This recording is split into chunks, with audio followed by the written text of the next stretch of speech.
Hi நண்பர்களே. டோஜ்காயின் என்பது ஒரு வேடிக்கையான தேசி மீம் காயினாக தொடங்கியதாகுமானாலும் அதன் மதிப்பு ஆண்டாண்டு வளர்ந்து கொண்டேதான் இருக்கிறது. ஈலான் மஸ்க் ஒரு சில ட்வீட்டில் டோஜ்காயின் ஐ போற்றி பேசிய பிறகு அதன் விலை ஏறக்குறைய பறக்க ஆரம்பித்தது.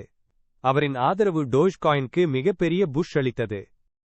உங்களுக்கு தெரியுமா, டோஜ்காயின் இதுவரை 60,000 விழுக்காடு விலை உயர்ச்சி கண்டுள்ளது. இது சிறுகொடிக்கிற கேளிக்கை கூனானது இன்று எல்லாரும் கவனிக்க வேண்டிய ஒரு ட்ரெண்டாக மாறியுள்ளது. டு த மூன் என எல்லா டோஜ்காயின் ரசிகர்களும் சொல்வது வழக்கம். எதிர்காலத்தில் இன்னும் வளர்ச்சி இருக்கும் என நம்பிக்கை அதிகம். டோஜ்காயின் விலை மாற்றங்களை சரியாக கண்காணிக்க OKX பணம் பரிமாற்றத்தில் இருப்பது மிகவும் நன்று. OKX-இல் லைவ் ட்ரேடிங் சார்ட் மூலம் விலை கணக்கு செய்யலாம். அதிக ரிஸ்க்கு எடுக்க விரும்புவோருக்கு OKX-இல் 100x லெவரேஜ் வரை வசதி உள்ளது. நம்முடைய வணிக உத்திகளை பயன்படுத்தி பெரிய லாபம் பெறலாம். OKX-இல் இன்று இப்போதே கணக்கு தொடங்குங்கள். இந்த ரெஃபரல் கோட் ஐ பயன்படுத்தினால் 20 விழுக்காடு கட்டண தள்ளுபடி கிடைக்கும். லிங்க் டிஸ்கிரிப்ஷனில் இருக்கும், மிஸ் பண்ணாதீங்க.